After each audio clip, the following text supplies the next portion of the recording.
एक समय की बात है, नैमिषारण्य तीर्थ में शनिकादि 88,000 ऋषियों ने श्री सूत जी से पूछा, हे प्रभु, इस कलियुग में वेद विद्या रहित मनुष्यों को प्रभु भक्ति किस प्रकार मिल सकती है तथा उनका उद्धार कैसे होगा।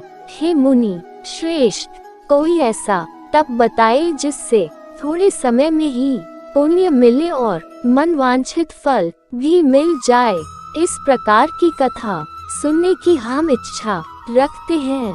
सर्व शास्त्रों के ज्ञाता सूत जी बोले, हे वैष्णवों में पूज्य, आप सभी ने प्राणियों के हित की बात पूछी है, इसलिए मैं एक ऐसे श्रेष्ठ व्रत को आप लोगों को बताऊंगा जिसे नारद जी ने लक्ष्मी नारायण जी से पूछा था और लक्ष्मीपति ने मुनि श्रेष्ठ नारद जी से कहा था। आप सब इसे ध्यान से सुनिए। एक समय की बात है, योगीराज नारद जी दूसरों के हित की इच्छा लिए अनेकों लोकों में घूमते हुए मृत्युलोक में आ पहुँचे। यहाँ उन्होंने अनेक योनियों में जन्मे प्रायः सभी मनुष्यों को अपने कर्मों द्वारा अनेकों दुखों से पीड़ित देखा। उनका दुख देख नारद जी सोचने लगे कि कैसा यत्न किया जाए जिसके करने से निश्चित रूप से मानव के दुखों का अंत हो जाए। इसी विचार पर मनन करते हुए वह विष्णुलोक में गए।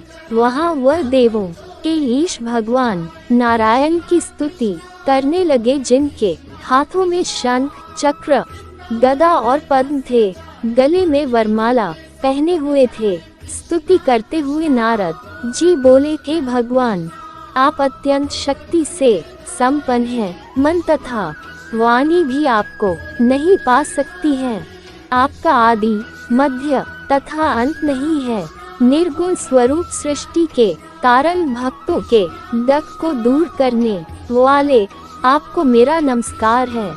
नारद जी की स्तुति सुन विष्णु भगवान बोले, हे मुनि श्रेष्ठ, आपके मन में क्या बात है? आप किस काम के लिए पधारे हैं, उसे संकोच कहो। इस पर नारद मुनि बोले कि मृत्युलोक में अनेक योनियों में जन्मे मनुष्य अपने कर्मों के द्वारा अनेकों दुख से दुखी हो रहे हैं। हे नाथ, आप मुझ पर दया रखते हैं तो बताए कि वो मनुष्य थोड़े प्रयास से ही अपने दुखों से कैसे छुटकारा पा सकते हैं। श्री हरि बोले, हे नारद, विस्मयादि बोधक चिन्ह मनुष्यों की भलाई के लिए तुमने बहुत अच्छी बात पूछी है, जिसके करने से मनुष्य मोह से छूट जाता है। वह बात मैं कहता हूँ, उसे सुनो। स्वर्ग लोक व मृत्यु लोक दोनों में एक दुर्लभ उत्तम व्रत है जो पुण्य देने वाला है। आज प्रेमवश होकर मैं उसे तुमसे कहता हूँ। श्री सत्यनारायण भगवान का यह व्रत अच्छी तरह विधान पूर्वक करके मनुष्य तुरंत ही यहाँ सुख भोग कर मरने पर मोक्ष पाता है। श्री हरि के वचन सुन नारद जी बोले कि उस व्रत का फल क्या है और उसका विधान क्या है। यह व्रत किसने किया था, इस व्रत को किस दिन करना चाहिए, सभी कुछ विस्तार से बताएं। नारद की बात सुनकर श्री हरि बोले, दुख व शोक को दूर करने वाला यह व्रत सभी स्थानों पर विजय दिलाने वाला है। मानव को भक्ति व श्रद्धा के साथ शाम को श्री सत्यनारायण की पूजा धर्म परायण होकर ब्राह्मणों व बंधुओं के साथ करनी चाहिए।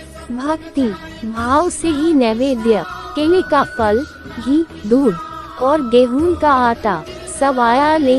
गेहूं के स्थान पर साठी का आटा, शक्कर तथा गुड़ लेकर वह सभी भक्षण योग्य पदार्थों को मिलाकर भगवान का भोग लगाएं।